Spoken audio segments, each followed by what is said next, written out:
He is also a researcher and educator, and he is in his final stages of his MD thesis write-up.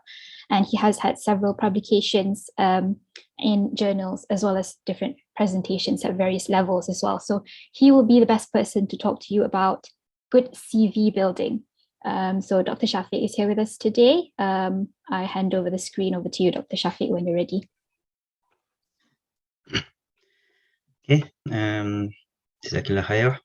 Assalamu alaikum wa rahmatullahi wa barakatuh, and good morning to everybody in UK Island time zone, and good afternoon or evening in everybody in Malaysia or other separate time zones.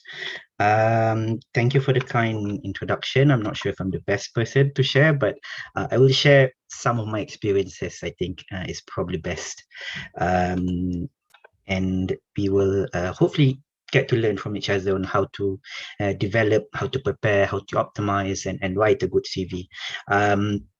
So CV is important.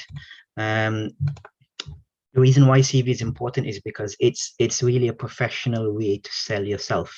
Sorry, it Dr. is a way. Shafiq, can you make it full screen, please? Thank you. Oh, sorry. Okay, 2 seconds. Okay, so it's a professional way to sell yourself. It's a way for you to be graded among your peers. It's a way for you to stand out. So a CV is basically a snapshot of who you are and what you have achieved throughout to a certain degree, your life, but more so your medical life. CV should be structured, it should be up to date, and it should be continuously built upon. Generally, CVs are universal, but sometimes it may be institutional or country specific. Because of that, you must be aware if you're applying for something in a different country or different jurisdiction than where you trained or where you did most of your training, you might need to translate certain positions. For example, housemanship in housemanship in Malaysia, people might not recognize that. You might need to translate it into internship or FY1, FY2, SMT, whatever. I still because I'm mostly trained in Ireland, and what you call it, I've done all of my medical training and specialist training in Ireland. So even for the UK based system like SMT, CMT, whatever, I still find it a bit difficult to gauge which is the equivalent to Ireland. But it doesn't really matter because I'm not applying for any positions in the UK. If you're applying to a certain position in a country, make sure you translate your equivalent qualification to that particular country or to that particular hospital or whatnot. If you don't have a good CV, no point of crying over it. It's never too late to start. And basically what you need to aim for is to try to build a good CV based on a general layout. And I'll talk to you about this general layout within my coming slides. Try to tick all the boxes, if not most of the boxes, and try to aim as high as you can in each section. One way to help you do this is by keeping a logbook. Most training bodies will have a formal logbook that I know most people will probably just fill in before your assessment. Oh, my assessment is in 2 weeks' time, let me just fill in my logbook, which is fine, but like the logbook is also a record for you to build your CV on. I know it's formal, but you have to make it so that the logbook works for you as well, and you benefit from keeping the logbook itself. You have to find your motivation. Why do you want to improve your CV? Why do you want to really make yourself better? Is it for personal glory? Is it for family reasons, or is it for higher purpose? Is it for something that is you want to become the best you, because this is what drives you, is something more than just you or your own immediate circle. So find your purpose, and that will motivate you to become better and to make yourself a better doctor, a better Muslim, a better son, a better daughter, a better child, parent, and whatnot. So to begin with, let's begin with the end in mind. This is the general layout that I alluded to earlier. I will go to most of this sections, section by section, and I'll tell you what you should achieve and what you should write in your CV if possible. Again, it's not a hard and fast rule. There's a lot of guides on the internet, on YouTube and whatnot about this. It's really, again, to a certain degree, how I do it and what I can share with all of you so that we can benefit from each other. The only thing that that I won't cover is the courses in CPD. This, some people don't put it in the CV because obviously your CV will be very lengthy if you put all your courses that you attended. So some people, what they do is they especially if a CV nowadays is more so like a virtual CV as opposed to a physical printed out CV. You can insert like a hyperlink to your courses or Dropbox links to your courses, what courses you've done, and that can bring you to a separate document of all the courses you've attended through the years. It's good to keep a record of them. It's good to keep all your courses certificates. It shows that you continue to improve yourself and continue to develop personal training and personal development or not. So that's I'm not touching that too much on my next slide, but that's one way for you to keep a record of all the courses that you've done. The other thing as well is some courses are mandatory. For example, like leadership course might be mandatory in your specialist training, your basic specialist training or higher specialist training, which fine, everybody else does it. But it doesn't mean that it's not a good thing to put on your CV. Put the leadership course in your CV, in the courses section, because if you have to move to another country, they want to know that you've done all of these courses, even though it was mandatory in your country to do them for your career progression. So an example of a good CV layout, or what they expect or from a good CV is this particular one. You can click on this link yourself at a later time. This is just really what you call it, one of the UK-based core surgical interview assessments of a candidate. You can adapt this to your own specialty or to whatever specialty that you want to actually apply for example.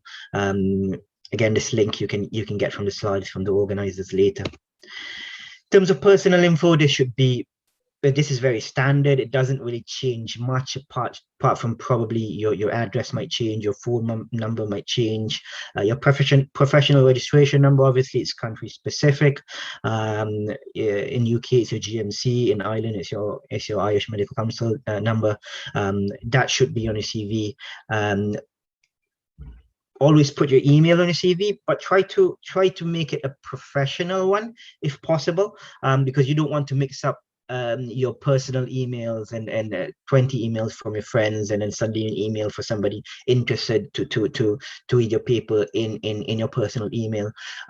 If possible, make a professional email if possible. Avoid using your university emails, for example ICSI or whatnot, just because more often than not, you will lose up access to this after you finish, for example, your contract of employment. If you're a tutor, or like a couple of years after you finish what you call it, your degree or whatnot, there's no guarantee that the college will keep you in their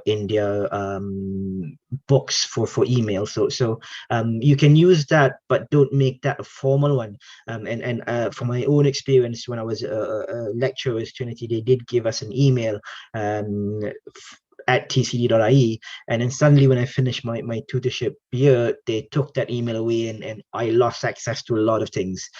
So try to make it as a separate professional one that doesn't have any weird connotations, for example, macho man 25 or whatever, make it as professional as possible so that people can contact you.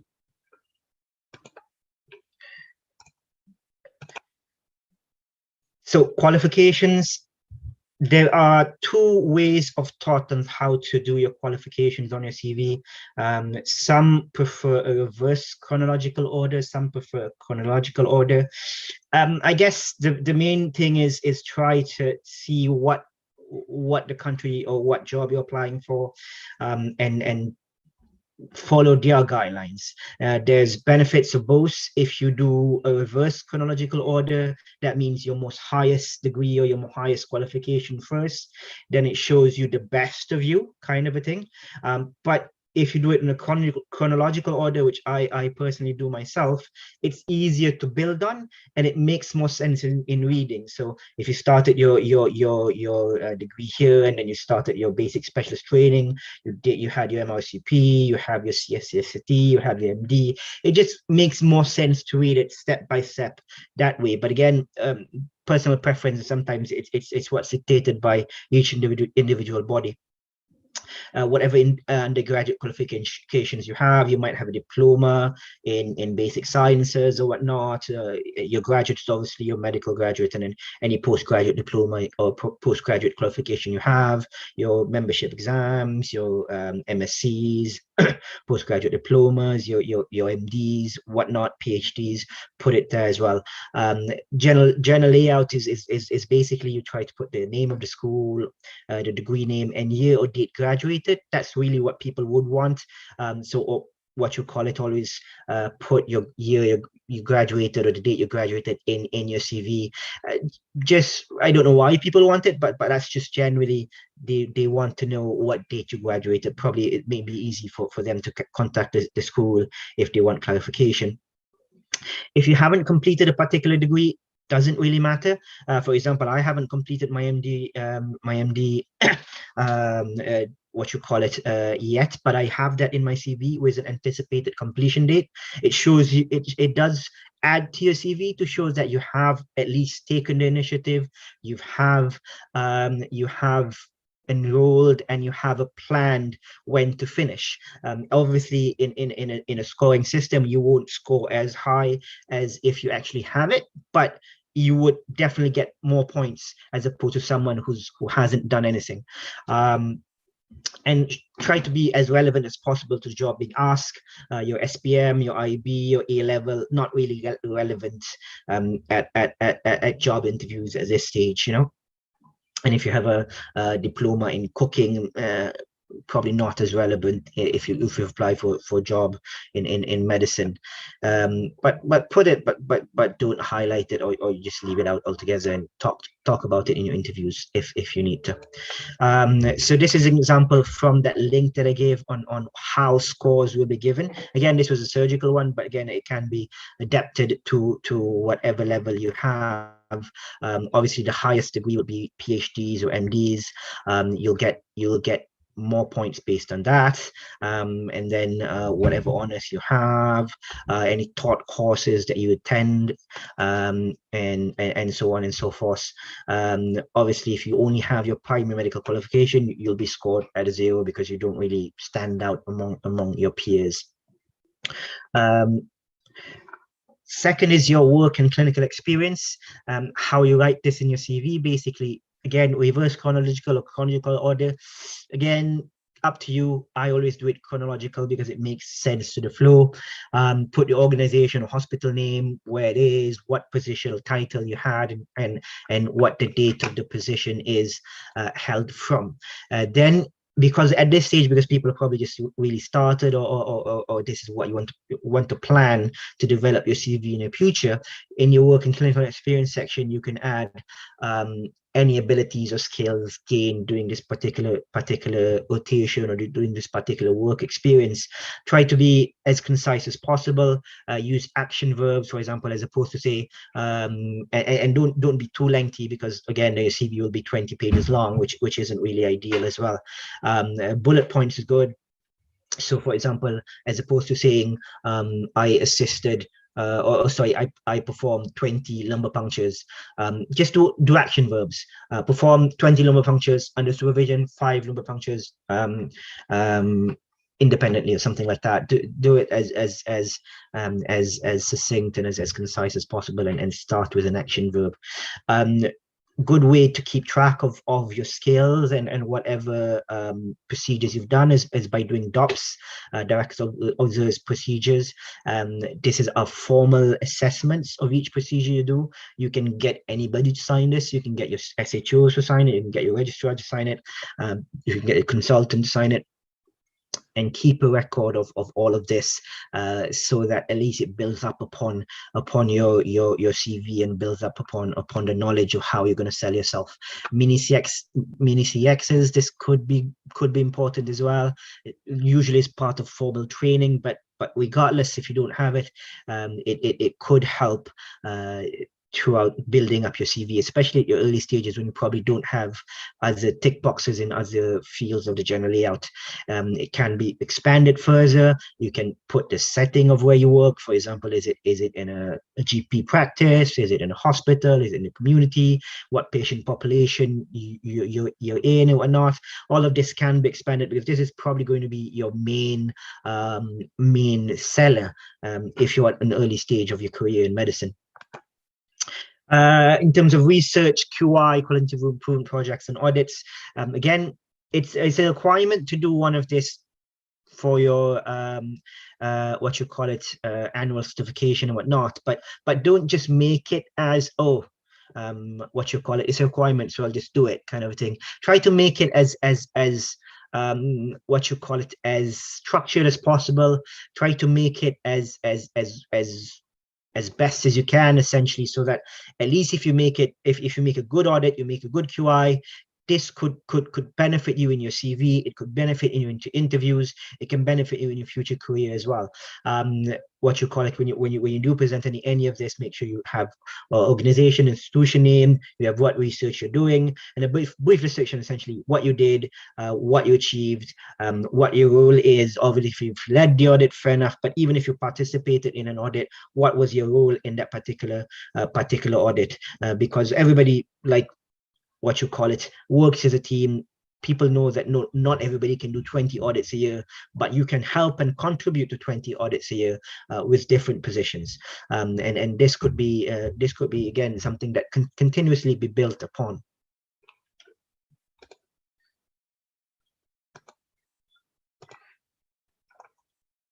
Presentations, how you structure this might be slightly bit different from before. Again, same with your publications, which I mentioned. Some people would do it chronological order. Some people would do it reverse chronological order. Some people would do it on the highest impact. So for me, what I do in my CV is I put my highest impact first. So your oral international presentation. So that's really, like, if you have any of that, that's probably the one that will score you much most points, and you put that at the top. And then your poster international presentations, and then your oral national presentations, and your poster national presentations, and then finish up with your local presentations or whatnot, or hospital based or regional based or whatnot. So again, it depends on you. I always like it the most impactful first, so that at least they can show that, oh, this person is presented at 2 international meetings. This is good. Yeah, and then they'll tick the box of the CV straight away, because like I showed you earlier, you will be graded based on your highest grade as opposed to the lowest grade, kind of a thing. When you're listing this in your CV, your title, what the title of the presentation is, where it was done, when it was done. Again, start off with an international one, and then work your way towards, even if it's a local one, even if it's a journal club, or even if it's like a hospital based presentation. It doesn't really matter. Like, making good presentations is part of being a good doctor. You will be made essentially to do a presentation at any stage of your career, even if it's just presenting patients at a grand round or something like that, or journal club or whatnot. Apart from international meetings where you can present, you can also attend other international based organization type presentation meetings or whatnot. For example, the CLIC program that was held by the Health and Wellbeing Cluster. It's technically an international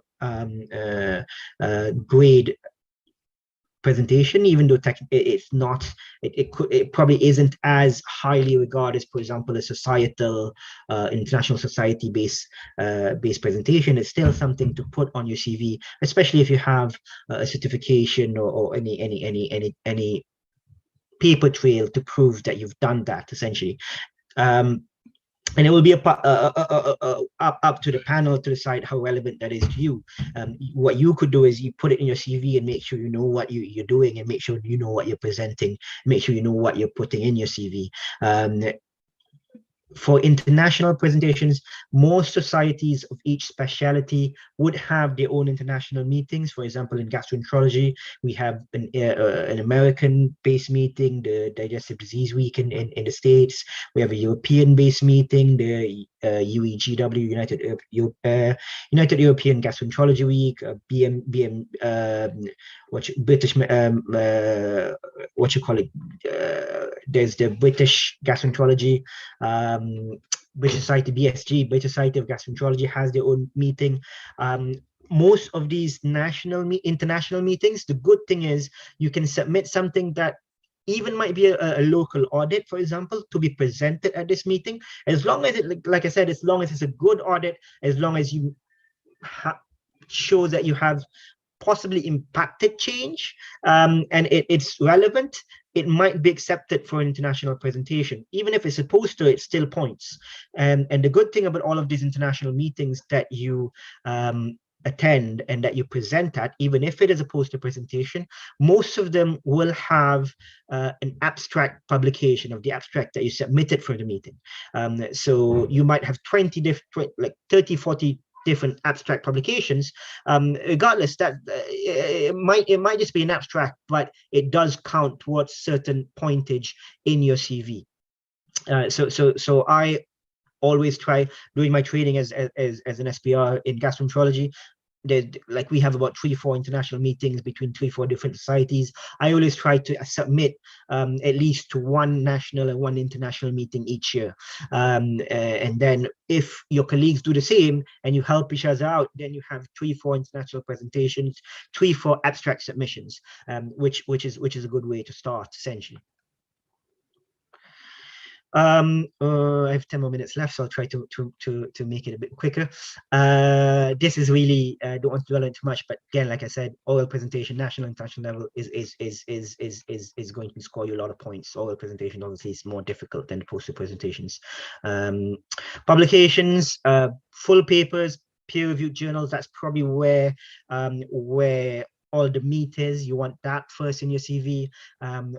What you call it, then any articles you submit, any research articles, any review articles. Abstract publication, like I mentioned, is also a good way to get publication points. Again, whether you want to do it chronological, reverse chronological, or based on impact factor, or based on how much you're involved, that's up to yourself. What you call it.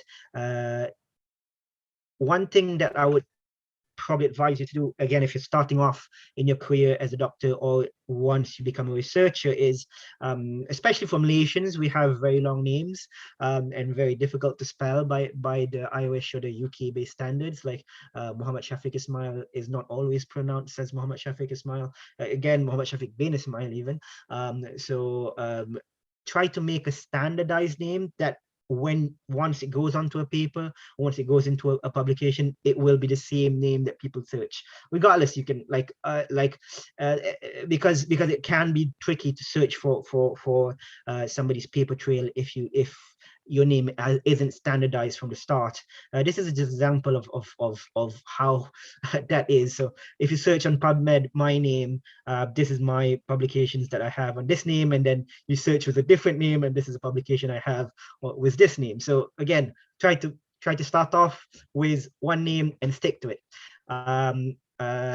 Another way to help you do this, or sometimes another way to help you keep a record of what publications or what research you've done is ORCID ID.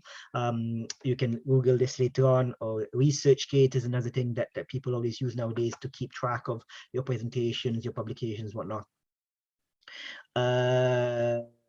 Yeah, this is just really the scoring systems of the points. Not gonna dwell too much on this, but if you first author 2 or more publication, PubMed citable, that's probably the most important aspect if you want to do anything in terms of you want to submit the research to particular journal. You can submit it to any journal, to be honest. Like, it doesn't really matter if it's a high impact or low impact, as long as it's PubMedable. And that's the most important thing. It's PubMedable, that's fine. If you want to apply, obviously, for a higher position, for example, professor of medicine or whatnot, then obviously the higher impacts journals are more important. But to begin with, start off, make sure something is PubMedable. Teaching in academia, this is another aspect. Where did you do your experience of teaching, whether it's formal, whether it's informal, whether it's undergrad, postgraduate, what group of people you taught? Was it medical student, was it nursing, was it paramedical staff? Do you do peer-based teachings? So these are all important aspects to actually try to tick as much boxes as possible. And this is very simple to do. For example, if you volunteer to do an intern teaching among your intern peer group, do it, and then put it on paper. Make sure your intern coordinator or not signs it off and writes you a letter or writes you a certificate to that effect. This is again one of my own personal involvements with this Trinity Academic Gastroenterology group, with the research and academia group, and we churn a lot of research. And if you are part of a group, you'll get more research, you'll get more teaching, you'll get more benefits essentially. Again, teaching can be informal, formal. Another program that the Health and Wellbeing Council will organize, as you would probably know from the teasers, is we will do a mega tutorial for students within the next coming months. Could be something you get involved with. If you're not ready to teach at a bigger scale, try something small and then work yourself towards a higher level of teaching. Try to get, if you do teaching, try to get it formalized, in a sense that make sure that it is something that can be traced on a paper trail. Then you can put it on your CV because you do have a paper trail. Get a letter from the supervisor or any coordinators, and keep a record of those letters in a secure folder.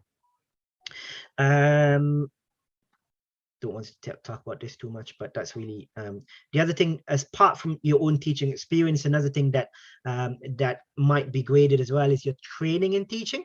And this is if you do any higher degrees in teaching, for example, a master's in education, diploma in education, whatnot. That's a separate category, and that's a separate way of to grade yourself, essentially, among others.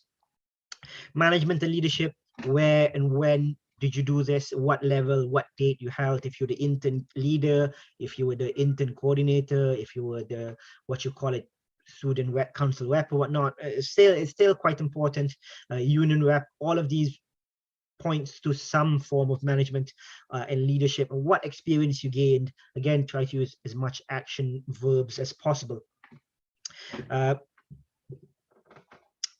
Again, the scoring system is based on your highest management or leadership potential. If you're the president of BME or president of BIMA, that's probably going to score you in 8 points. But try to be at your level. For example, one simple thing to do is, if your own university, if your own trust doesn't have like a peer-based intern teaching, then formulate one. Come up with that idea, and then you have leadership points, and then you have teaching points. Awards and prizes, date from when, where, if you're dean list, presentation prize, grant, stuff like that. I'm not going to skip that. So other things that you can put on your CV or on your essentially CV build up is any memberships to professional societies. For example, if you're a member of the European Society of Gastrointestinal Endoscopy, you can put it there. Member of British Medical Association, whatever. Again, it shows professional development. If you're skilled at 2 languages, I can speak fluently in Malaysian, I can speak fluently in English, I can speak fluently in Arabic, in Mandarin, whatnot. Put it in your CV. Some people might find that helpful. Any volunteerism work you do, you join ICRAM, you join Health and Wellbeing Cluster, you join BIMA, you join whatever, put it in there. And then highlights what jobs or what positions you held and what skills you gain in your volunteerism work. Any interests and hobbies, you can put it in the other section as well. It just shows the panel that you're a well-rounded person, and you have interests outside of medicine, obviously. Referees generally, as you move along through your career, your referees might change. Try to find the best referee and try to that you make an impact to them and they make an impact to you. And the worst thing is if you make a referee in your internship and then you because you didn't make an impact during the internship, you're the person who is referring, you can't even remember who you are. So try to make, even if, for example, it's not your specialty, doesn't really matter. Specialty probably is best, but if it's not in your specialty, but you know that this person can be a good referee, name them as a referee. Make sure you get a letter. Letter. Paper trail is very important for your own record as well.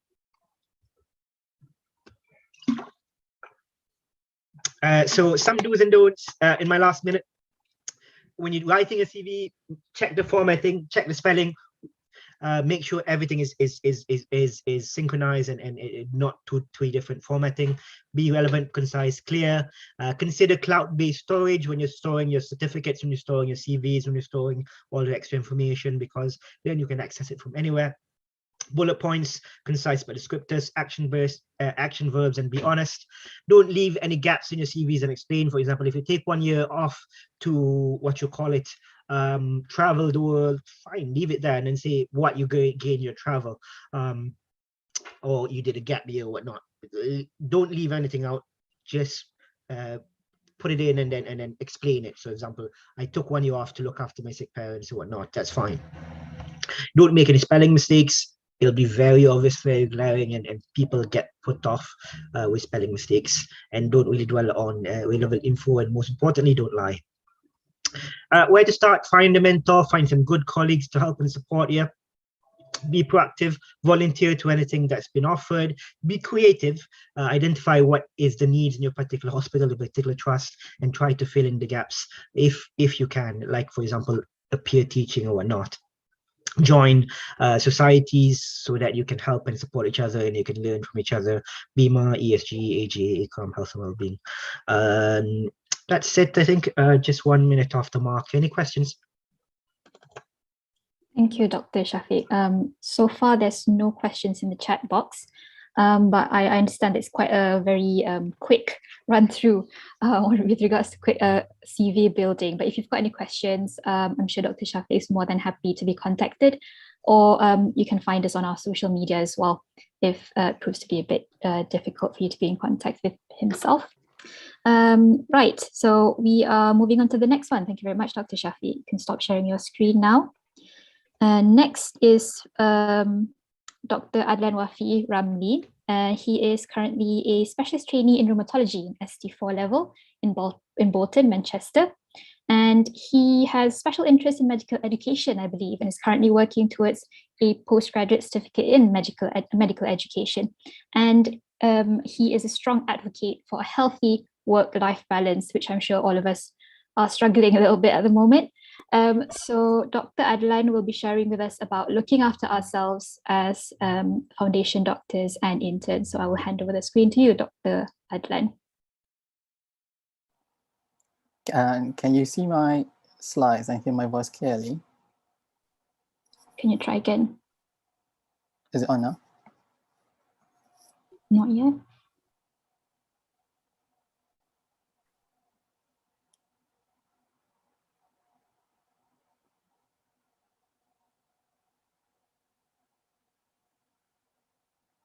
No? 2 seconds. Yep, it's up. Okay, great. Okay, so Assalamualaikum warahmatullahi wabarakatuh, and a very good morning for those in the UK and Ireland, and good evening for those in Malaysia, and for everyone else in the world, just a very good day. So I am Adlan Wafi Ramli. Thank you for the introduction. So I am a rheumatology registrar, ST4, and I am delivering a talk on looking after yourself. So I'm not an expert on this. However, I do have some tips and also the things I actually do that I could probably share with all of you so that we could try and achieve a good work-life balance. So a little bit on introduction. So looking after yourself is very important, especially for doctors, because as doctors, if we do anything when we are tired, we make mistakes. And when we make mistakes, then there'll be consequences to our patients, consequences to the healthcare system. There might be shortage of staff and lots of sick leave. So that's why it's important for us to look after yourself, to look after ourselves, and also to try and maintain a work-life balance. And in terms of work-life balance, it is very important, not just in being a doctor, but in any other jobs, because you don't want to be one of those people who's so drawn in their work, and then there's no fine line between work and also their own life. So the General Medical Council, which is based in the UK, this is like the regulator for all the doctors in the UK. They've included questions on burnout since 2018. And as you remember last year, when the COVID-19 pandemic started, they normally have this annual training survey. But for last year, they turned it into optional because of the pandemic. And they did it a bit later, around July, August, September time. And not many people have completed it, but for those who completed, these were the results. So last year in 2020, about a quarter of trainees and a fifth of trainers felt burnt out to a very high degree. And this is much increased compared to last year. And 2/5 of the trainees and trainers said their work was emotionally exhausting to a very high degree. And just under half of all trainees and trainers always or often felt worn out at the end of the working day. So now, just like to invite all of you to take out your smartphone, not this one, and to log on to Menti. Let me just share on a different slide. Okay, so if you all go to this website and then log into using the code there. So what's the first thing that comes to your mind when you think about work-life balance? Just give you a few minutes while you give us some answers.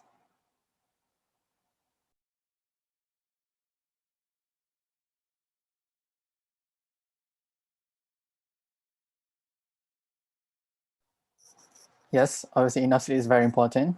A lot of doctors actually complain about not getting enough sleep.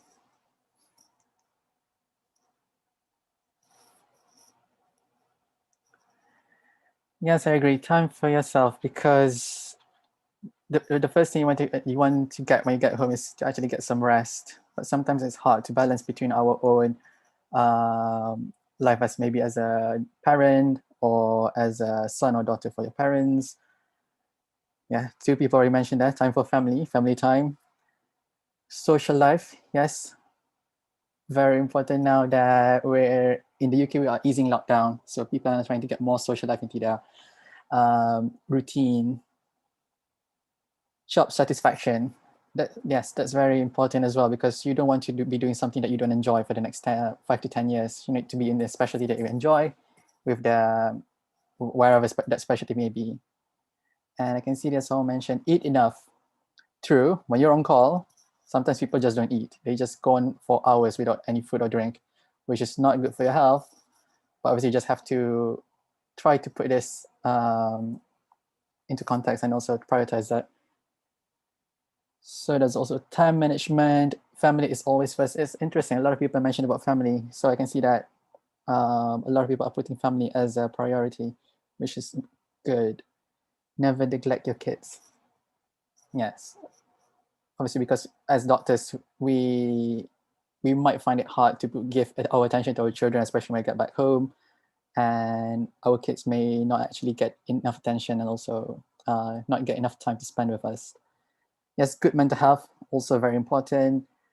And yes, me time. Everyone needs a me time.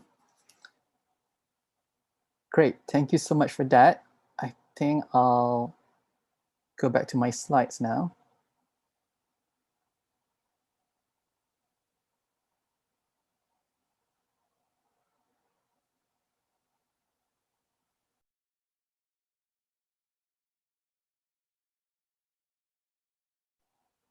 Okay, so next bit is, so at work, so what can you do at work? I think we discussed, we mentioned a few of this just now. Make sure you have time, you have time to have a break. You need to eat, you need to rehydrate, and focus on other things. So as doctors, well, in the UK, you are entitled to at least 30 minutes of break, which are uninterrupted. Of course, that doesn't always happen because you always get interrupted, but you have to get your break. So things that you could do is, whenever you want to take a break, don't take a break in the ward. Go somewhere else. Like if your hospital has a park or a pond or a lake or a doctor's mess, maybe if you like that, or a cafe or a restaurant, I would suggest do that. Get away from your workplace, get away from your usual workplace, just to go somewhere else so that you don't get any interruptions from other staff. And have coffee with a colleague every now and then. So if you finish your ward round early, go and have coffee with your colleagues or friends. And also, it's very hard to do this, but try not to talk about work, because otherwise then you're just going to talk about work throughout the day. And it's important just to have this balance to avoid talking about your patients. I mean, talking about them is fine as long as it's in a private area. What I meant is try not to get work into your own break time, because you're going to talk about them anyway. So it's important for you to just have this separate time just for you to think about other things. Okay, and the next one is holidays. So in the UK, you have to give at least 6 weeks notice before you take any annual leave. It's important to plan early. So when you start getting your rota, you know where your on-calls are, swap them for the dates that you want to be on leaves. And nowadays, given the current COVID-19 pandemic, you don't have even to go abroad. So you can have holidays locally. So maybe at a local hotel, or maybe just at a different county. So you don't have to be overseas. So even in the UK or Ireland, you can just go to any other parts of your country just to spend some time with your family and friends. And other things that you could do. So if you're not going anywhere, just to spend time at home. There might be a number of things that you wanted to do for a long time, like maybe repairing the bathroom or building some kitchen cabinet, wardrobes, or your children's beds maybe.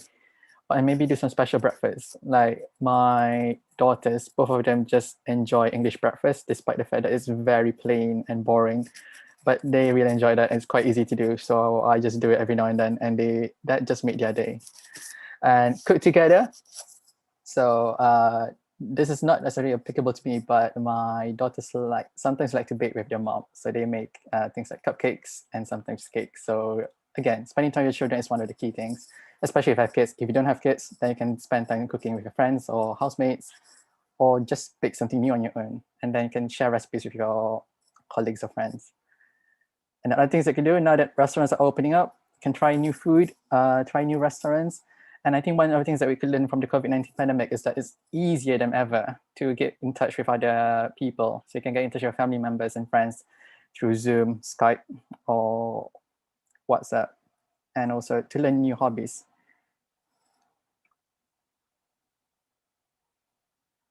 Okay, now, other things that I think is important is social network. So think about this. If you're having a tough day at university, like most of you probably just finished university, who do you want to have a chat with at the end of the day? Like who do you want to talk to when you get back home? So not necessarily physically, because you might be in a different country or a different state, far away from your family, but who do you want to have a chat to? It would be your mom, your dad, your siblings, your friends. So have a think about what would you do now that you'll be working as a doctor, because it's important for you to let out your frustrations, to chat about just your feelings. Because if you bottle everything up on your own without a way to vent it out, then that's when all the burnout and also anxiety could build up. So think about whose faces you want to see when you get back home. And for me, fortunately, in addition to my lovely family and friends, I also belong to a group of wonderful people, which I belong to the United Kingdom and Ireland, along with my cluster, which is Health and Wellbeing, the group who organized this session today. So I'm very fortunate that I have extra social support, and that is actually one of the things that helped me maintaining a good work-life balance.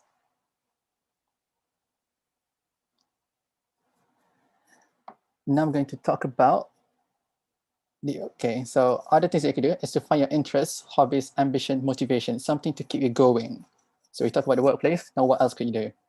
So in terms of physical, exercise is very important. So you can do whatever you want. whatever sports that you may enjoy, or maybe you can just stay at home and do any aerobics, Pilates, yoga. And also household chores at home could also be one of the physical activities. So cleaning the bathroom, gardening, cutting the grass, vacuum the room, any form of exercises, any form of physical activities could help. Researchers have suggested it links to better mood, improve your quality of sleep, and also a greater well-being. And next one is so religious and spiritual. So for Muslims, obviously your salah 5 times a day is important, and for men, Jumu'ah prayer. And in the UK, I'm sure in the Ireland as well, people are very open and understanding. They respect your beliefs. They understand that you need to fulfill your commitments as a Muslim. So if you need to go and do a prayer, just let them know. And we have had no problems. So my wife and I, whenever we wanted to do our prayers, we had never had any problems since we were an FY1. And they have been very open and understanding towards this. And also for those who are from other beliefs, there's always a prayer quiet room for you to use at your local trust. And for example, at my own current place at Bolton, when I do my the place I base is mostly clinics because I'm rheumatology, so it's mainly outpatient. If I'm at the hospital when I'm being a med reg, there'll be a prayer room. But then if I'm at the clinics, there is no prayer room. So I have to pray in the office. And sometimes in the office, there'll be our secretaries, our office manager, my other colleagues, and they've all used to me doing my prayers. Obviously, the first time will be a bit awkward for them because they'll be like, well, they probably haven't seen anyone praying in the office. But after a while, they got used to it and they just accept that it's something that I have to do. And they're very open to it and very respectful as well. They always ask whether they should leave the room. And I said, no, just continue with what you're doing, because I don't want them to feel like that this is a burden, but rather just want them to feel that this is actually something that is very flexible. And I don't want them to feel that it is interfering with their lives, because they also allow me to do the prayer while they're doing their work. So it's just about being tolerant and being respectful to one another. And another one that I could suggest is find your passion. Think about long-term plans. So how do you see yourself in 10 years' time? As a consultant, there are usually 3 areas that you want to focus on. So it could be medical education, or research or academic, and also leadership and management, or a combination of all 3, which is also possible. Or none of the 3, just want to be clinical, meaning you just work, which is fine as well. But it's just good to have an idea of what you want to do in the future. So for myself, as mentioned already, so I'm currently doing an MSc in clinical rheumatology at the University of Manchester, now in 2nd year. At the same time, I'm also doing PG cert in medical education, which is a longer time. So both are part-time, because I cannot do full-time. Full-time means I'm not working at all. So part-time means that I'll take a few days off from work, study leave, so that I could attend the university courses. So that's my passion. I like both academic and medical education. But obviously, this is still in progress. We'll see how it goes in a few years' time. Other things that you could do. So if you like writing, write whatever, fiction, not fiction, articles, or raising awareness to the community. Or if you're into business or investment, go for it. Or even charity, anything really, anything that you enjoy, work towards it and make it part of your long-term plan. And then moving on to the next slide. Oh, less than full-time. So I'm not less than full-time at the moment, but I was.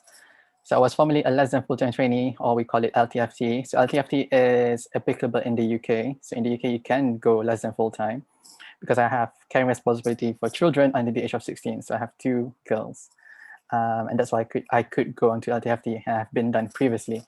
And you can also be LTFT for other reasons. So like professional development, your religious commitments, charity work. And now they're introducing category 3. You can go less than full-time just because you want to, but obviously it's only if they have the space and provision for you to do that. But I understand not everyone will be able to do LTFT due to a number of reasons. And this includes things like financial reasons, you have other commitments, visa restrictions, because when you do less than full-time, that means you have less pay, less salary. And for myself, I was 80% between 2016 till 2018. 80% means instead of working 5 days a week, you will work 4 days a week. And your on-call will also be 80% of that. And then from 2019 till 2020, I was 60%, so even lower. So at 60%, that means I work 3 days out of 5. and my on-calls are also 60%. And they were the best years of my life, I think, because I don't have to do it full time. And I get to spend time at home with my kids. And we also save some money from nursery at that time. And I just really enjoyed it. And now at the moment, it's just my wife who's doing LTFT, but I'm gone back to full time. And the reason being, I need the money for all the courses that I'm doing at the university. And so if you could do LTFT, I would strongly encourage you to do it, especially if you're a dad, and obviously if you're financially appropriate to do it, meaning that you won't be disadvantaged. And obviously that we already did a session on LTFT previously by our cluster, but if there are further interest, we can always do it in the future. So those are my slides. I'm just going to go back to Manti's slide again, just to get your thoughts on things. So let me just bring up again.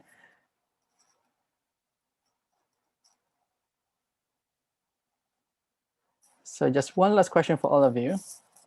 Please share with us, what would you do to look after yourself? Now that you've heard about how I do it, how would you do it yourself?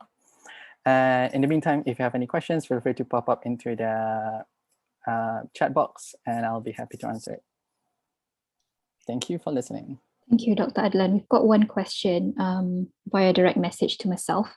So the question is, why did you choose rheumatology as a specialty? Do you think you have a work-life balance in the specialty that you chose? Yeah, that's a very good question. Yes, I really want a good work-life balance in the long term. And I'm not saying other specialists don't have it. They do. You just have to research into it, get to know people, get to know the consultants, the registrars in the specialty, and then ask about work-life balance if that is something that you want to. But yes, for myself, I choose rheumatology because it is mainly, in majority, it is an outpatient setting. Outpatient meaning clinics, and clinics are usually run 9 to 5. And then you don't have that many weekends. And yes, you don't have your own ward, which is nice.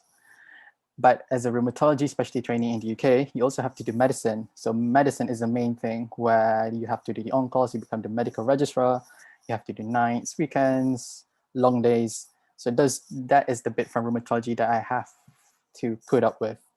But yeah, as a consultant, you don't have to do medicine if you don't want to, because not many jobs as a consultant in rheumatology says that you have to do medicine as well. So as a consultant, I could probably choose rheumatology. But yeah, most consultants will have a better work-life balance compared to the registrar, because as a registrar, you have to do medical registrar on call, which is the main reason why you don't get a good work-life balance. You can ask any of the medical registrars here. For example, Dr. Hafiz come over and see what he thinks about work-life balance as a medical registrar. But yeah, that's one of the reasons why I choose rheumatology. Okay, so I'm just looking at the answers there. So yeah, having good food, that's a good idea. I hope it's not based on the last slide that I showed with lots of food in there. And then engage in social life more often. Yes, I agree. Spend more time outdoors, very important. Spend time with nature. That's one of that is from the team for the mental health week recently. Exercise more and eat less. And obviously that's not the same person who say having good food, and plan my free time. All are very good ideas. Thank you for sharing. Adlan, would you agree that you need to plan your free time, and do you actually do that yourself? Not quite. I don't actually. I mean, maybe I should. Maybe I should plan my free time. Yes. I think it's because I'm in rheumatology, as I said, and it's already in a fairly good work-life balance, so it just comes naturally. So I don't have to plan it. But if my specialty was more on-call based, like more nights, more weekends, then I probably need to plan it. But thankfully for this year, it's quite easy to get free time, alhamdulillah. So I don't have to plan it because it just comes naturally. What was it like during your foundation years? It was It must have been very different. Yes, it was very busy, especially because both of us were working full time and we didn't go anywhere, I think. Anywhere as in that we didn't even go abroad much. So all our salary just keep it to ourselves, and Yeah, I mean, we only been overseas once during our F1, I think. And then apart from that, we just went back to Malaysia because to meet our families. But it was very busy. Both of us were working on call, and we doing, yeah, we just have see each other whenever we're not on call. Thank you very much. If there's any other questions, feel free to drop them in the chat box. Otherwise, I think that's all. Okay. Thank you for having me. Thank you very much. Right, so we finished about 6 minutes earlier than expected, but I can see that our next presenter is ready. So I'm just going to quickly introduce our next presenter. Next presenter is Dr. Ikhwan Marion, who is currently a geriatrics fellow in Ireland. And having spent quite a number of years working in Ireland, he'll be sharing with us about some tips and tricks on how to enhance your financial intelligence as a foundation doctor or as an intern in Ireland. So I will hand over the screen to you, Dr. Ikhwan, when you're ready. Good morning. Thank you for having me. I would like to bring you to a person. The name is James Ronald Reid. He was a janitor in JCPenney's in the US. He passed away in 2014, and he left his children and his local library together with the hospital in the total of $8 million. So derived from there, can we be a millionaire, or do we need to be some sort of a high achiever to be a millionaire? Because I am interested in medical education together with Adlan Wafi, so my presentation would be coherent with the typical lecturer. I am an assistant professor in Trinity College of Dublin, and I am interested in geriatric medicine. So what we are going to answer, our hypothesis is, can we be a millionaire? What are the myths about finance? Practical steps for us to become a millionaire, and then a few references. So who am I? As you can see in front of you, I am heavily invested in reading, which is one of my hobbies. I am fully aware it is some sort of a nerdy hobbies, but I can assure you, in order to become a millionaire, most people, they read a lot. You can see top people currently with Warren Buffett, Bill Gates, the list goes on and on. So they like reading. So I enjoy reading. I don't think reading is a painful hobby, but usually I read 1 week a book. Okay, hopefully by this knowledge, a prerequisite knowledge, we can answer our hypothesis. Can we be a millionaire? Again, there are a few misconceptions about the millionaires. I was looking into some sort of a poll on Zoom, as Adlan was doing early on, but he was doing it on Menti. So unfortunately, I'm the co-host. Usually, the host can do the poll for interacting with students or interacting with audience. So again, the misconception here, I threw out few things, bits and pieces here, and then we will support our points with evidence. So again, most people, they think in order for you to be a millionaire, in order for you to be wealthy or to be rich, you need to have a luck. Again, as I mentioned early on, Ronald Reid is one of the person. He doesn't need luck. We all don't need luck. And then it's all about a few attitudes and behavior that we need to deal with the money. The number two is the inheritance is false. People, let's say some people, they the sons or the daughters of a rich person or something like that. Relatively speaking, people, they don't need assistance, financial assistance from the parents to be successful financially. And then number 3 is the big score. Again, it's totally wrong. Most people believe if you are heavily invested in stocks, let's say, for example, in Amazon back in 1990s, at that time it was a tech boom. And then at that time there was a Netscape, there was a list goes on and on. But nobody knows for sure at that stage Amazon would be the current one of the 5 companies in with big market capitalization in the world. So again, it's a very random. The market is very random. You don't have to do the big score. The next one is the leverage. Leverage for non-financial people. Leverage means you borrow money to invest. So most people said, well, you have to have a leverage to invest, let's say in ASP financing, and as you can see in Malaysia, or you have to have some sort of a extra money to fit in. Again, that's not the point. The next one is the name brand school. Warren Buffett, he was rejected from Harvard Business School. As you are aware, it's a famous business school to do MBA. So he was accepted in Columbia University to do his MBA. You don't have to be in a private school in a big system to be a millionaire. The executive salary, if you are in medical field, I am feeling sorry.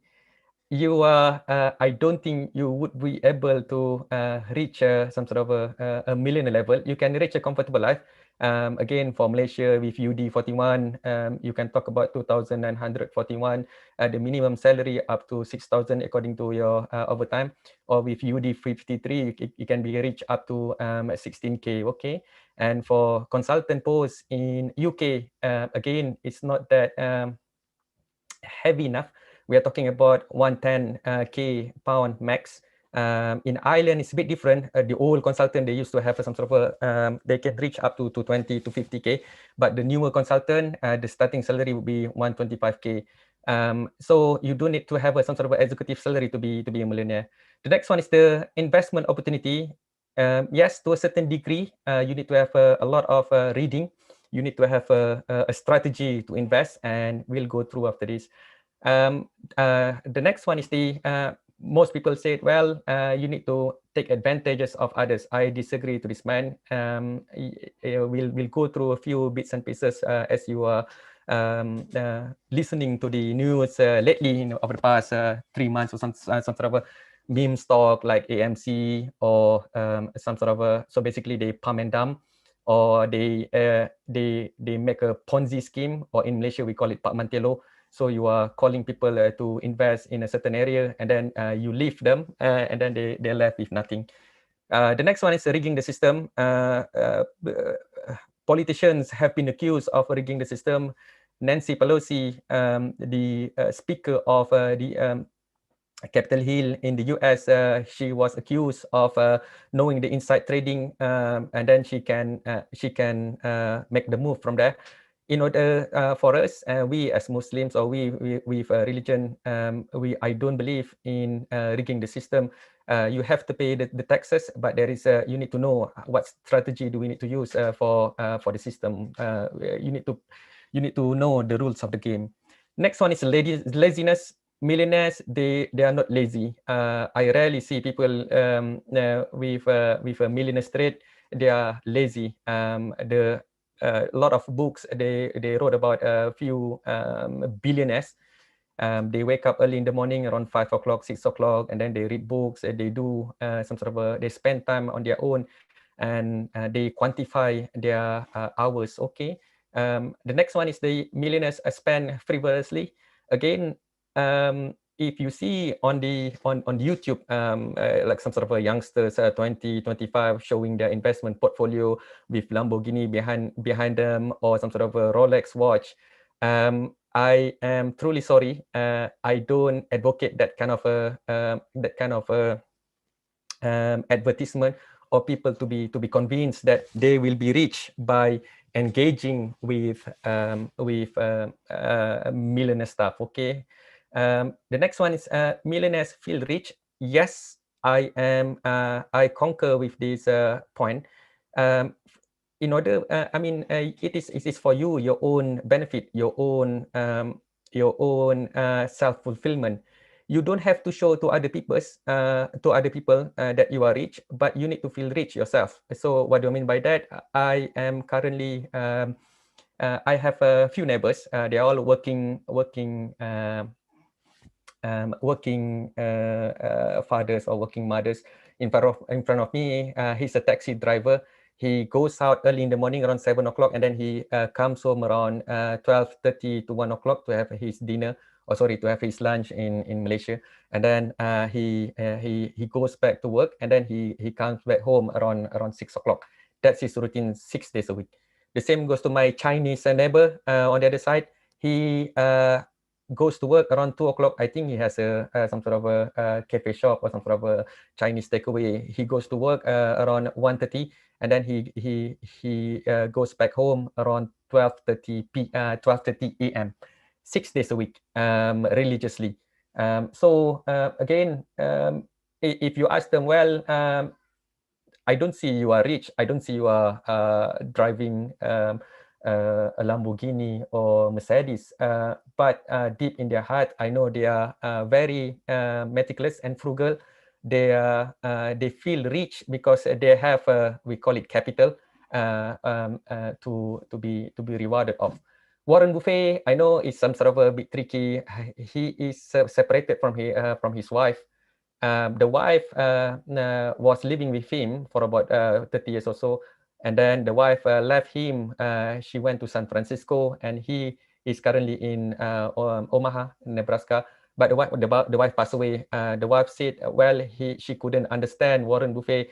He reads a lot, but he likes to see his money on the portfolio like up and down, some sort of autistic trait. Well, I am totally fine with that. But my point is, they do feel rich. Okay. The next one is the money by happiness. There is a lot. There is one study done in the US. Yes, to a certain extent, once you reach a 6-figure income, and then you're living comfortably, you can buy whatever you want. But then not more than that. It's not positively correlated. So with caution there. Okay. And then millionaires never think about the money. False. You have to think about the money. As someone was asking Adlan earlier on, you need to plan. You need to act according to your plan, and you need to revise the plan. So we move on to the next slide. This is from Thomas Stanley, the study that they did twice, 1998 and 2016. If you look at on the factors here, so this is the qualitative data retrospective analysis. You can see the strong correlation. It's not causation. The strong correlation on the top here, top 5 here. Number 1, you need to be very disciplined. There is a famous marshmallow study in which some people, they're a bit anxious if you have money in the account. You don't know what to do. It's like living paycheck to paycheck. But in order for you to be disciplined, you have to save the money, and then you have to invest the money. And number 2 is the perseverance. There is another study that if you live in the rich neighborhood, or let's say, for example, in Malaysia, you have to serve the society. You need to fit in the society. If you are a doctor, so you need to drive a big car. You need to have a big house. It's a typical everywhere in the world, like in the US or in Malaysia. The problem is you wouldn't be able to be a millionaire if you have that behavior. So you need to persevere. Even though Dr. Shafiq has a big house compared to myself, but you need to keep your head down. Okay. The next one is to be honest with all people. Let's say if you're doing business down the line, if you're planning to be self-employed, or if you're doing to be a business person, you need to be honest. You need to you don't disclose. You have to disclose everything, and so that's what happened in Enron. There are problems with the bookkeeping. The same goes to the Luckin Coffee in China, in which they make it up. Numbers in the revenue. And then you can see down there, supportive spouse is really important. We'll cover that after this. and you need to work harder than most people. You need to spend less and work harder. I know it sounds counterintuitive from the previous slide, but in order for you to be a millionaire, you need to work hard. And you need to love your career and your business. There's no point of you not enjoying your career, but you are suffering deep inside. You need to love it. And bottom three, you can see there. Let's say it doesn't really matter if you graduate from Unhas in Indonesia, or UM, or Trinity College of Dublin. It's all what matters are your attitude. Average people in the US with 3.5 million net worth, their CGPA is a 2.92. So imagine the full mark is 4.0. 2.92 is some sort of a C, area C, around B, something like that. Again, you don't have to be in the top of the class, okay? And then there's no correlation between high IQ and rich or wealthy. So don't blame yourself if you think that you are not intelligent enough. You don't need to have that kind of a mentality. Again, there are two different things: having a great mentor on this point, and having a great personal advisor. So the mentor can be a living person, can be dead person. I have a lot of mentors who are Israelis, like Daniel Kahneman, Warren Buffett. The list goes on and on. And I don't have a personal advisor. I used to think when I was at your stage, well, perhaps I should see some sort of a personal advisor, some sort of takaful insurance people. I mean, no offense if someone is here with a side income of selling insurance. But my point is, you have to do your own diligence. Okay, it's your own risk, your own money. Then, so we move on to the suggestions. Again, this is suggestion. I don't want you to accept that. I want you to argue with me, and I don't want you to accept that wholeheartedly. You will have to decide what's best for you. Different people have different circumstances, and I have my own circumstances, and with different risks, appetite, different liability.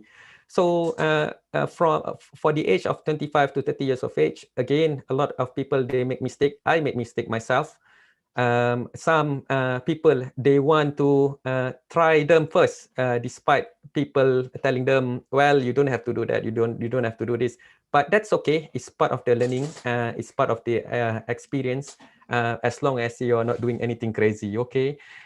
So number one is they know what you want and what you need. This is a very basic question, cliche question, typical, but it's very hard to answer. So let's say, for example, we'll go through the few points of today's the house. What do you want and what do you need? What house do you need? What house do you want? So you need to make a table, column A and column B, left and right. So what's the issue that we are talking about? The house. What do you want? So I want my house to be big. I want my house to have 7 bedroom with 7 toilets, each of them, and on the 5,500 meters squared with 2,000 meters squared of garden. This is from the real life, the person who's in front of you. And then you made that house, and then deep in your heart, after 5 years, well, it's not the asset anyway. It's a liability. You need to spend for the rehabilitation. The weather in Malaysia is harsh. You can see some sort of the acidic nature of the rain. You need to refurbish your house.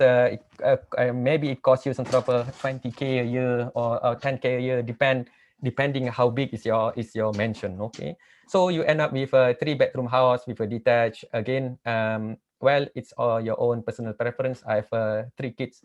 My 2 kids, they have special need, one with autism, one with ADD. So you don't want to share your wall with other neighbor, or they will knock your door at 10 o'clock telling you to mind your kids.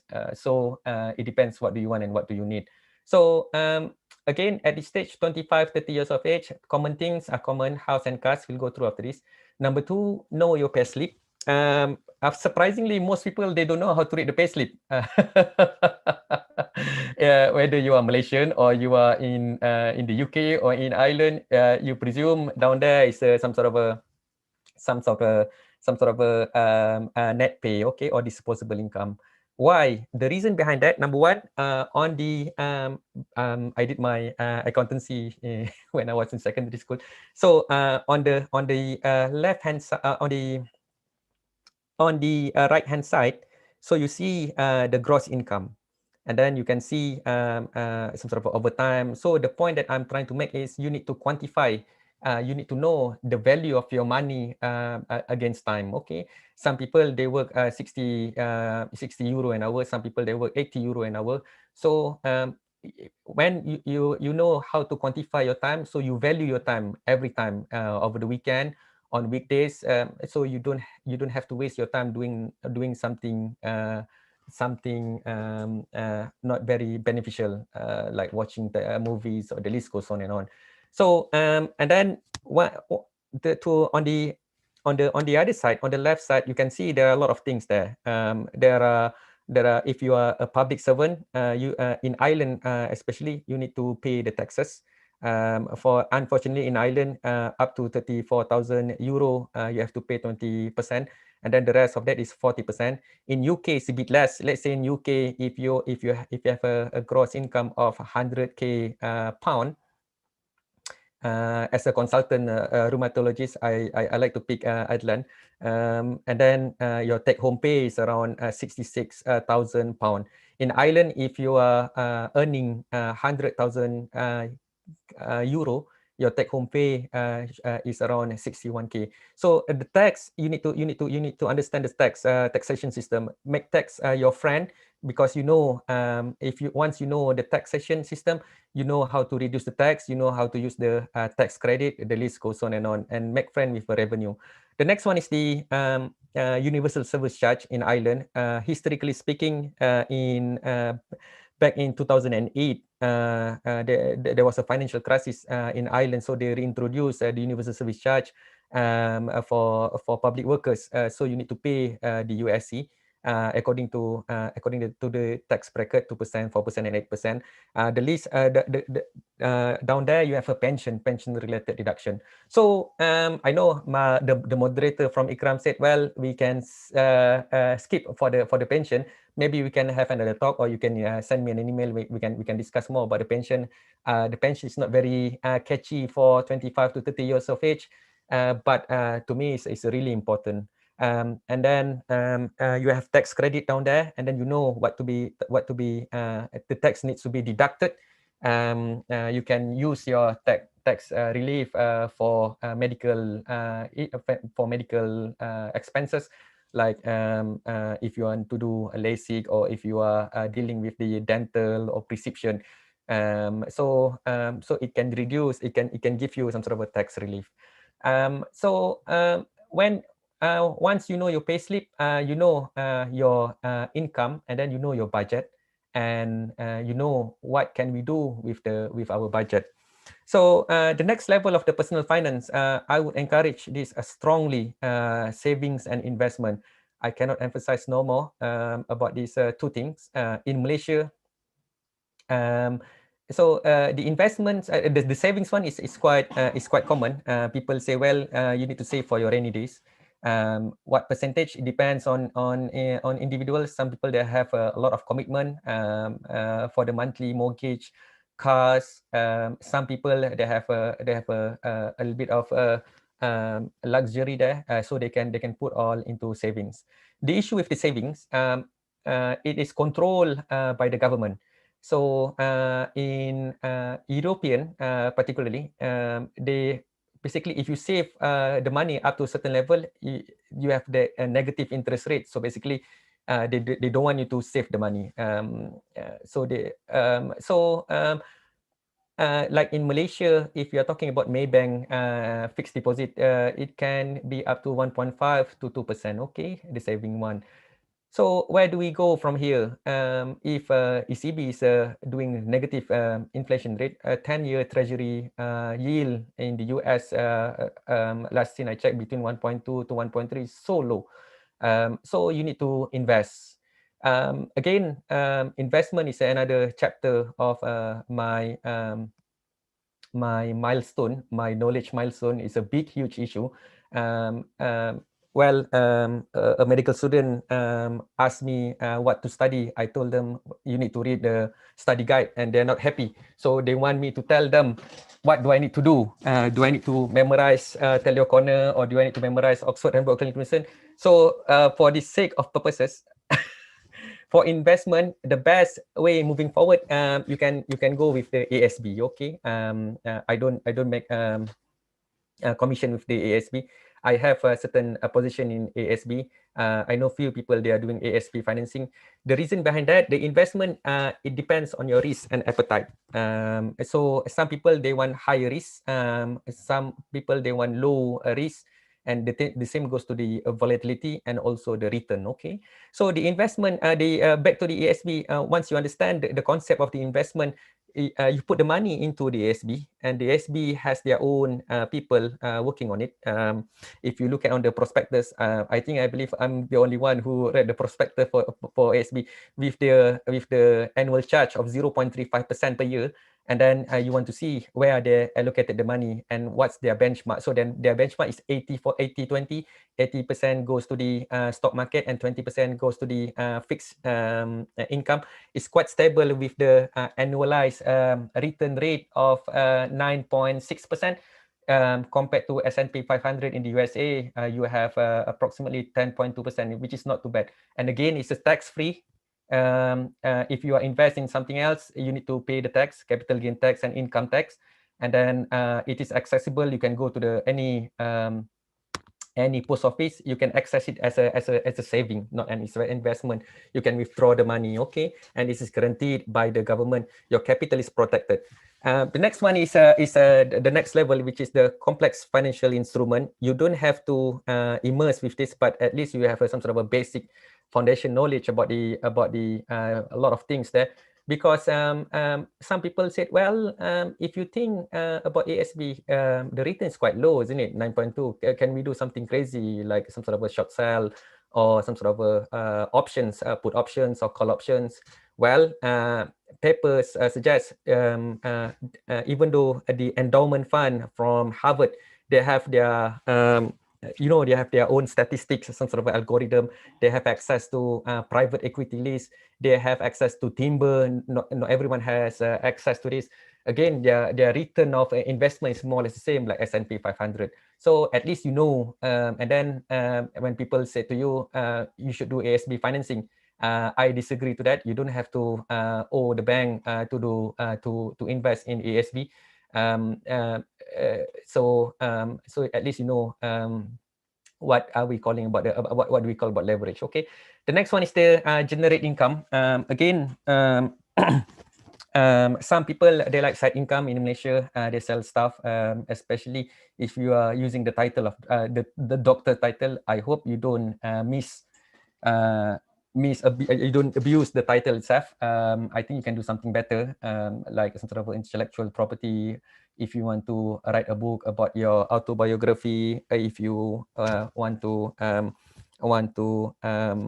think about the research based money, so you can go ahead. Okay, and then be aware of the financial headwinds in terms of tax, inflation, fees, liability, and risk. We have covered this. Three things that you need to be mind of in terms of investment. You need to diversify, you need to simplify. If you don't understand the investment, do not invest. Okay, and then it needs to be low fees. Within 2 minutes, the house, buy or rent. It's very controversial. There's no right and wrong. Again, technically speaking, people at your age, they assume they need to have a house, they need to settle down. There are pros and cons. Okay, and then people said, well, the capital of the house will grow up as years go by. Surprisingly enough, in Malaysia, the property bubble hasn't been burst yet. You can see the graph here. This is the old data, 1990s, 2009, because I love this graph. You can see Johor is quite cheap to buy, and Kuala Lumpur and Penang is the top one. So if you see it from the FRED data, so the graph is looking like this, starting from before 1990s and up here. So it hasn't been burst yet. There is one here, the drop one around 1998. So imagine if you live in that area, I mean, if you live in 1998, you know the financial crisis because George Soros short sell the ringgit Malaysia. It was booming, and then it was dropping down. So people, imagine if people with no money, they don't have to buy, they don't have luxury capital to buy the house. So the house property drop. So compared to other part of the world, in Britain, so in New Zealand, it's quite expensive.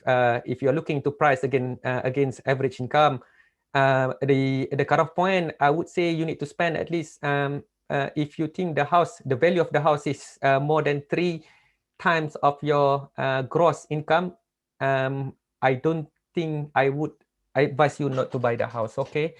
So you can look for other options, better options. It has been burst before, back in 2008 and then 1990s here.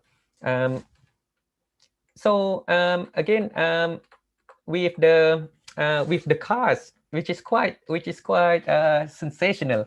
If you are a man, you like cars, you have your first income around 3,000 euro per month with your UD41 salary. What car should I buy? Should I buy some sort of a car standardized for doctors, or should I buy the cars that can serve me well?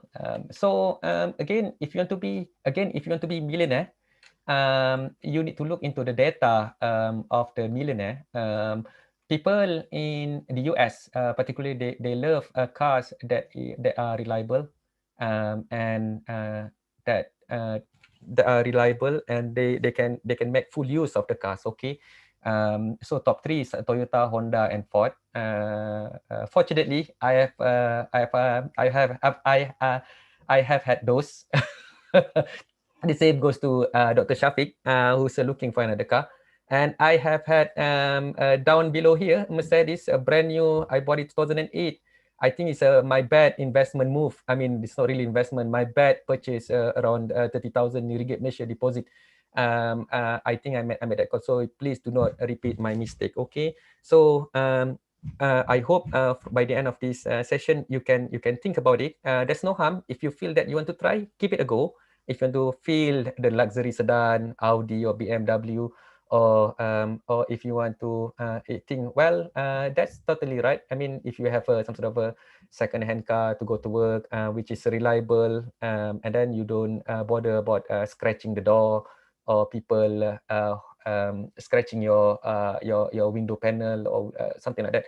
So it's up to you. But I would advocate strongly for cars who are reliable and a good value for money.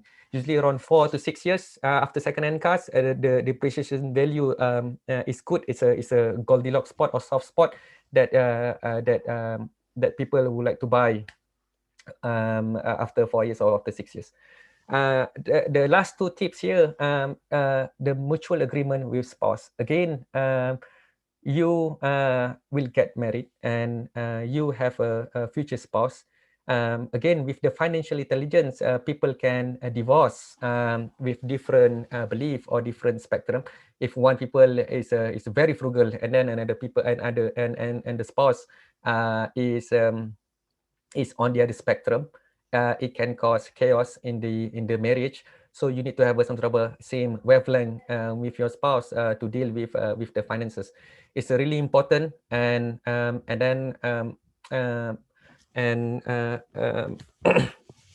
and it will make you move forward, or it will step you backward. Harvard Business Review published a paper yesterday about what's the issue with lending people money. It's very controversy. Let's say if you're flashing yourself with a big car and a big house, and then people come to you to borrow your money, it damages your relationship with them. Okay, is quite dodgy. I would strongly advise against that. The last one, within 2 minutes here, the financial tips between two continents. Again, some people, they have been blessed with studying abroad, and some people that they are in Malaysia. You need to know the game, the taxation system, and also which one is better for you. Again, most people know about the fluctuating currency risk. Sometimes one euro can reach up to five ringgit Malaysia or something like that. That's the basic one.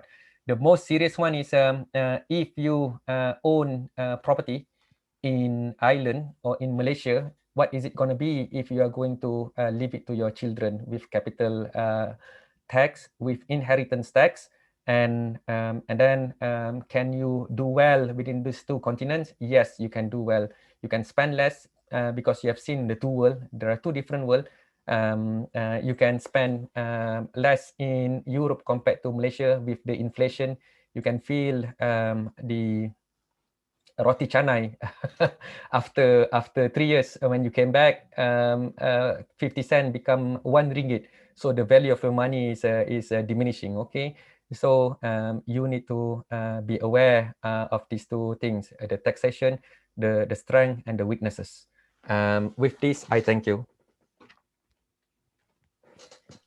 Thank you very much, Dr. Ikhwan. There's one question, but you might have touched it a bit during your talk. The question is mainly for Malaysians working in the UK and Ireland. Would you advise to withdraw from the local pension scheme and start contributing into own EPF or KWSP account at home? Or you'll use those extra cash to invest into unit trust or ASB? So just a brief answer. Okay, thank you. So I'll touch briefly about the pension. Okay, in Ireland we have a PRSA. We call it some sort of pension related saving account. In UK you have SIPP, and you have another one is the ISA. In Malaysia you have KWSP and can be converted into KWAP. There are pros and cons, but one thing for sure, to answer that question, if you believe that you want to die in Malaysia, if you want to have an early retirement, or if you want to retire early, so the retirement age in UK is different compared to Malaysia. In UK, we are talking about 60, 65, around something like that.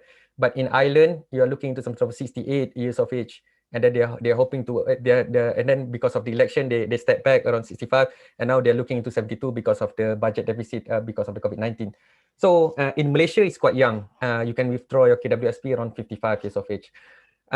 So it depends on three factors. Where are you going to reside for your retirement age? And then what age are you going to withdraw your money? And then how far can you hold your money in the pension saving account? So personally speaking, for me, I like to retire at the age of 55. I know it sounds controversial, some sort of why do you want to retire at the age of 55? I don't see myself being an employer after 55. So you think so it's better for you to have some sort of we call it some sort of a staging area. You can withdraw your money in Malaysia, but at the same time you can wait for your money to be going out in Ireland. So that's number one. Okay. And I want to live in 60-40, like 60% in Malaysia or 40% in Ireland. So you need to have that kind of flexibility. And number two, the power of the money itself. The depreciation value in Europe or in UK is lower compared to Malaysia. Because of the inflation. What do you mean by inflation? Inflation, people need inflation to stimulate the economy. the current bank, usually they aim around 2%. Okay, if you notice about the ECB yesterday, Christine Lagarde, and she said, well, we still keep going with the negative interest rate because we want to get inflation above 2%. The story behind that, in Europe, the inflation is quite slow. So my point is, let's say in 2010, you have €1, and now 2020 you have €1. You can buy the same banana in Aldi or Lidl or Super 6, something like that. But in Malaysia, it's quite different. So in Malaysia, the inflation is quite high. We are talking about 4% per quarter. Okay, so what do we mean by that? 4% per quarter in 1 year. 4 times 4 equals 16%. So as I put on my example before, roti canai 50 cent, and now one ringgit in Muar. The issue is your money is depreciating quickly. So you need to be you need to hold it against something, against we call it hedge. Okay, some people they hedge gold. Well, this is another talk. In order to answer the question, it is better for you to let's say if you want to, let's say for a typical Malaysian, they want to proceed in their career after 10 years. Let's say Dr. Shafiq, after 10 years they want to go back to Malaysia, serve the country. And so it is justified for you to bring the money that you have allocated in Ireland or in UK abroad, bringing it back to Malaysia into the ASP rather than the KWSP. Why? One of the millionaires trade, they want to have a control of their own life. In KWSP, if you read the prospectus, it is not quite. I think they can do better in terms of the investment stuff. And then, but the good news is it's a tax wrapping account. So basically, the thing that they generate from the KWSP, they won't be taxed. In ASB is tax-free. You don't have to pay tax if you want to withdraw the money. It's easily accessed. Well, God forbid, let's say in 15 years or 20 years, you need instant cash, you need instant access to your money. ASB is a way moving forward compared to KWSP. KWSP you can withdraw in 55. So bottom line, in summary, I know there are a lot of things, but I want to answer the question. It's better for you if you want for the expats. To get the money, if they want to work in Malaysia, they want to retire in Malaysia, bring all the money, put it in ASB instead of KWSP because of 3 things: easy access, tax-free, and then the investment portfolio performance. ASB is better compared to KWSP. Thank you very much. And I think that's the only question from our audience for Dr. Ikhwan. So moving forward, there is a brief Q&A session for any of our speakers. So feel free to ask questions in the chat box, and we will try our best to answer them. In the meantime, while we wait for questions, we'd just like to thank all of our speakers today for delivering a very informative webinar and willing to spend a weekend half day with us today. So we have talked about the day in the life of a foundation doctor and also an intern, and also sort of a brief snapshot of what it's like working in hospitals in the UK and Ireland and the sort of jobs that are expected of you here. And we've also talked about a little bit about practicing your faith in medicine from Dr. Munira's talk. And also we've had some good advice and tips with regards to good CV building, looking after ourselves, and also how to manage our finances. I think in retrospect, after having gone through foundation training, I think it gets a bit overwhelming to kind of process a lot of the information today. I can appreciate that, but I'm sure once you start your jobs as foundation doctors and interns, you will find yourselves, sort of thinking back as to what you can improve, and also picking up on the bits and pieces of the things that we've discussed today. Right, so that marks the end of our webinar. So before we end the session, I would just like to show you a couple of things that we do have in line in the upcoming months. That's okay.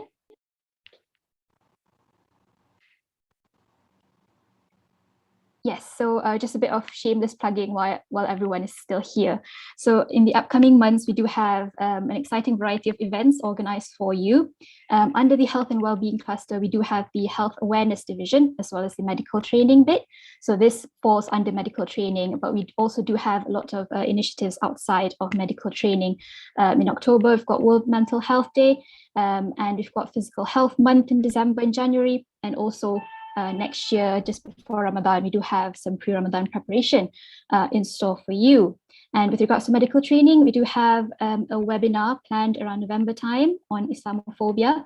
A lot of us here are, I'm assuming, are practicing Muslims as well. So that might be something that you would be interested in the future. And in January, we are planning to organize a mega tutorial for medical students in the UK and Ireland. So if you're interested to help out, maybe do reach out to us via our social medias or via our emails. And we do have CLIC, which is the clinical case competition, planned for next year in March. This is our second year running that we will be organizing this event. Last year, we had an overwhelming response in terms of participation for CLIC. So do be on the lookout for advertisements with regards to this competition. And we hope that you can get involved in any of the events that we have planned in the future. Right, I can't see any questions in the chat box. So before you go, there is another informal session organized by one of the foundation doctors, foundation year 1 doctors, Dr. Shafwan. He was previously a student in Newcastle University Medicine in Malaysia. And he is, I think, it's July now, he will be reaching the end of his foundation year 1 training. And he's happy to do an informal session with new med students. So if you'd like to stick around till the end of the session, he will be joining you briefly. And one final thing, we do have a feedback link for you to fill in. So it's there on your screen. If you can just scan it with your phones, that should take you to a Google form for you to fill in. Now, this feedback is really important to us as the organizers, as well as to the speakers as well. Like Dr. Shafiq mentioned, we do need some paperwork for our own portfolios as well, so that'd be really helpful. If you haven't got time now, it is also in the booklet that we've emailed you last night. So feel free to fill this in your free time. And otherwise, I think that's it from us today. And yes, so our feedback forms, if you would like to receive a certificate from us, make sure you fill in the feedback form. That is how it usually works here in the UK and Ireland. No feedback, no certificate, I'm afraid. So do remember to fill that in. And for those of you who are interested to find out what other programs and events we have in line in the future, do visit us on our social media websites as listed on screen. Thank you very much for joining our webinar today. Hope you've benefited a lot from today. And so if Dr. Shafwan is ready, I will just hand over to him. Thank you very much and have a good day. Yeah, hello. Hello, Azlin. Yeah, I'm ready. Yes. Have you got your video on? Oh, yeah, wait. Thank you. Can you see me? Just a second. Oh. Yes, we can. Feel free to start whenever you're ready. Hello, everyone. My name is Safwan. As Lynn said, that I'm one of the junior doctors at Northern Ireland. And before this, I was a student at UMed Medicine Malaysia. Can you just get an idea who's from UMed, roughly? Okay, you can just type in the box.